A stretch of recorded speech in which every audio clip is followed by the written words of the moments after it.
Hey guys, this is a very quick video which is going to be talking about the Fall of the Samurai for Shogun 2, and I've been wanting to do this for a little while now. I don't know if you've seen it, but the Creative Assembly have just released the Part 3 trailer of what this is going to encompass, and it shows a lot more of the multiplayer features of the basic infantry gameplay, which I care most about because. So I'm just like eating chocolate. The reason I care about Shogun is the multiplayer, and we all know the issues that came about with Shogun 2, what with the match locks, the Naginata, the spear spam. We've had these kind of issues, and one of my primary concerns with Fall of the Samurai is not with the single player campaign. I think it's going to be absolutely brilliant for the single player campaign. I think it looks like really interesting, really engaging, and it's a particular part of history that I'm interested in. Which is kind of unlike a lot of people that are like, oh, Rome Total War, why are they not making a second one? I feel a bit like, well, they're making this. It's a good in between. I don't know why we have to worry about it so much. Um, so yeah, I'm more concerned with the multiplayer aspect and the things that are involved. Um, so yeah, let's just have a quick talk about a couple of the issues that I was worried about. So there's two main cannons from what they were talking about that are going to be involved that can mow down infantry basically. There's the Gatling gun, which well, hold on. Let me say that in both of these you can go into a first-person view and manually aim them and fire them.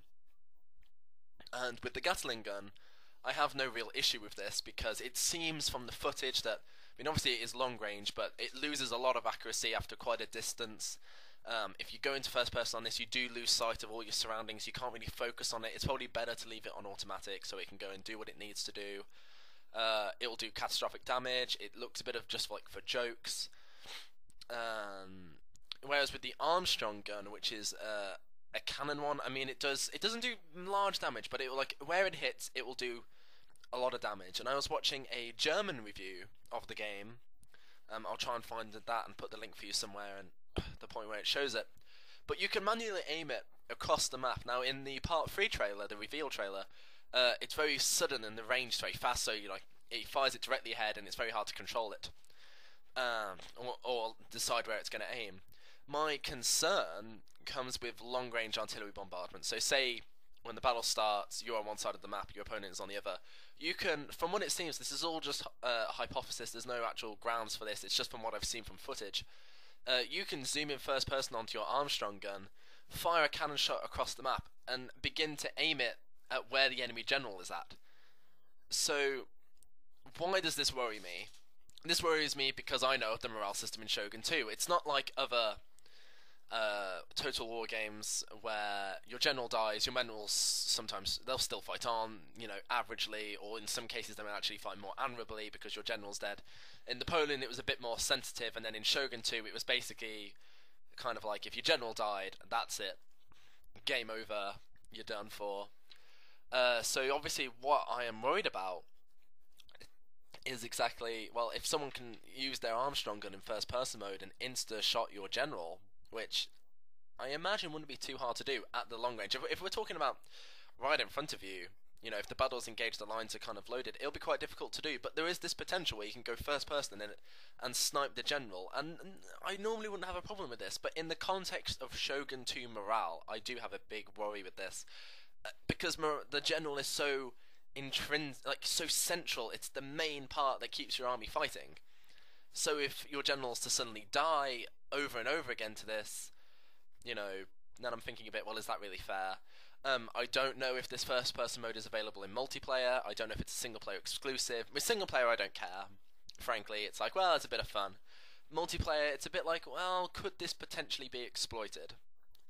And obviously, is there a unit cap?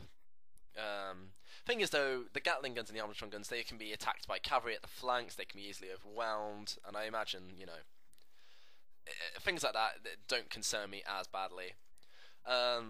So yeah, that's my query there. Like, what effect could the direct control of this have on the immediate beginning of the battle? Can you snipe the general? Is it that bad? Can you get a lot of damage off, which just seems a bit unfair? That brings me on to my second point, which is the morale system, which I have obviously talked about quite heavily, so I won't stick on it for very long. basically, we all know how sensitive the morale is. If your men aren't in the general radius, they will rout very quickly. If your general is dead or missing from the battlefield, they will rout very fucking quickly. I've seen 150 or 120 strong katana samurai rout at the sight of an enemy that is, you know, it could be just a Nashigara unit because the general's dead. And you think a bit like, well, they're samurai. They're not supposed to do that. And it's a bit like, well, what the fuck? I just, and what my worry is that Creative Assembly may not have addressed the morale. From what I've seen, though, there was a few segments of footage where there are a lot of riflemen with, I mean, you know, they're more modern rifles that are doing, you know, rapid volley fire against normal katana infantry, and their morale is in the green.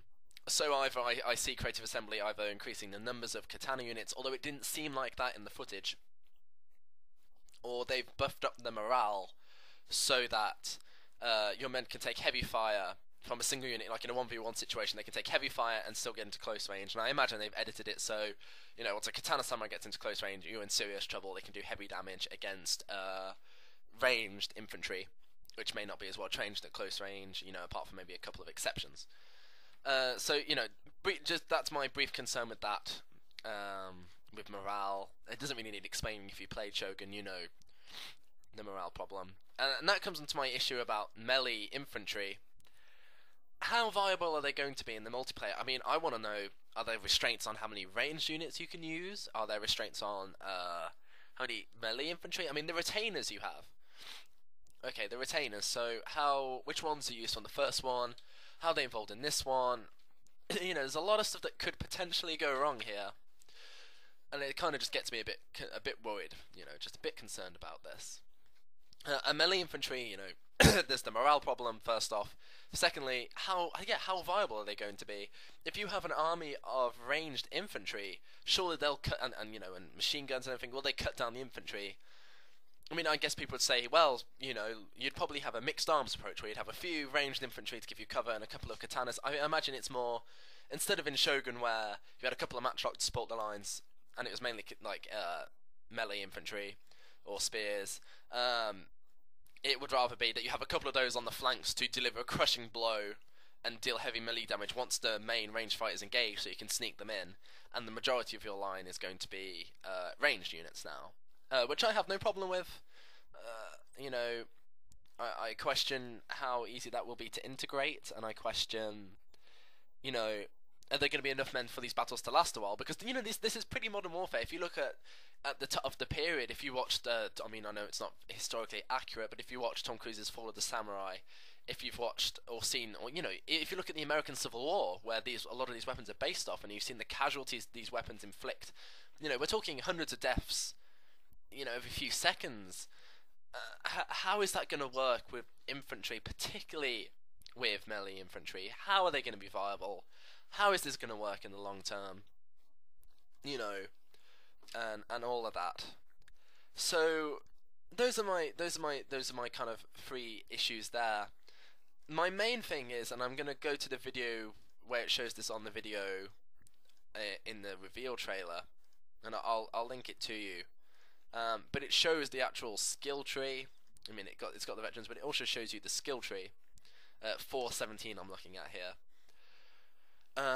So it shows you the three skill trees. You've got Gunpowder Mastery, which is like bow. You've got Command, which is the same as, you know, Command in Shogun 2, and you've got Bushido, which is melee. So I was just having a little flick through, and the Gunpowder one looks really good. You've got Enable Gun, Reload, Extra Ammunition Accuracy, Reload for naval bombardments, I imagine, Gun Instructor to increase the range of most of your infantry, Reload Speed for your line infantry. So they've tried to make it a bit more diverse. They've got extra ammunition for your line infantry. This is all on the Gunpowder Mastery side. Accuracy for your rifle light infantry. Reload for your ranged cavalry. Accuracy, extra ammunition, range. And then each one's got a final super ability at the bottom. For example, this one is Gambate. I imagine that's like a mass volley. So yeah, I don't have a problem with Gunpowder Mastery. That seems pretty much like the bow. I don't know how it's going to be integrated, but it seems good.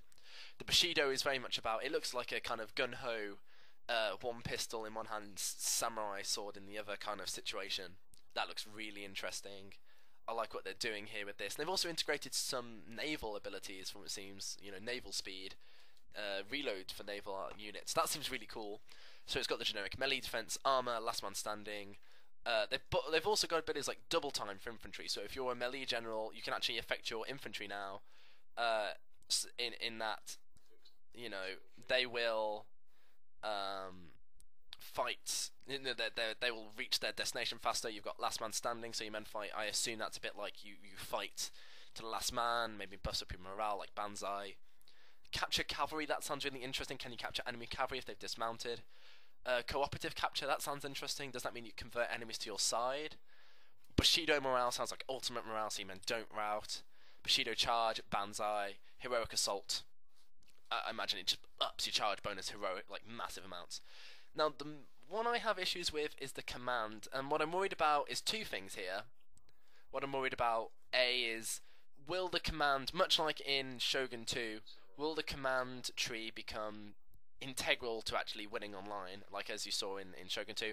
For most people, with the few exceptions, I mean, a melee general can be viable if done correctly. The bow general, not so much. I have seen it done. But on the whole, people go for the command general. I'm just speeding up because I know I'm short for time. The command general, will he be necessary for your men to actually survive? Because you've got the rally and the flagship armor. The second in command, I guess that increases the ability of all your men in fighting. You've got reconnaissance abilities. That sounds quite interesting, to be fair. Scouting, stand and fight, integral. You know, it's just these things I'm thinking, is it going to be like Shogun 2, or have they completely remodeled it? And my main issue here is the last ability the commander gets is bombardment. So what's my problem with bombardment? If you see the footage, you get a circle area where you can click and a bombardment hits that area. Now I have, and it more or less kills everything in this area, and it's pretty focused. And the people on the video are saying, oh, well, you've got to time it pretty well. Not so much. You know, if your melee infantry are engaged with their melee infantry, or your line infantry with their line infantry, they're not going to be able to move in time. Of course, I don't know how long it's going to take for these shots to hit, but from the looks of things, it seems possible. So, you know, I lost my train of thought. So the bombardment I'm worried about. I know you probably only get one shot of it, but I'm thinking, can this insta-shot generals, can this turn the tide of the battle a bit too much? But I suppose if you look at the abilities for the ranged and melee generals in this one, they seem also that they affect your infantry a lot more.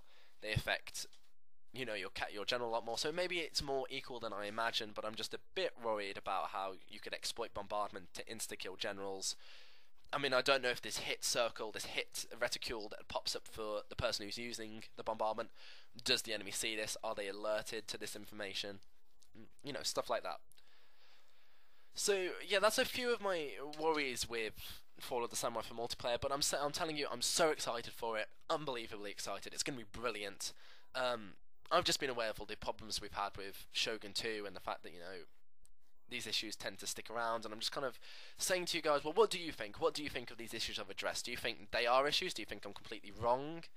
You know, talk to me about that. What do you think? Equally, yeah, are you really excited for it? And what I really want to say lastly is that I am looking forward to Fall of the Samurai. These are not complaints, these are just worries on what will overall be an astounding game. I know that to be the case, so do not take this as negative criticism. This is just concern from a dedicated Shogun player who really wants to see this done well.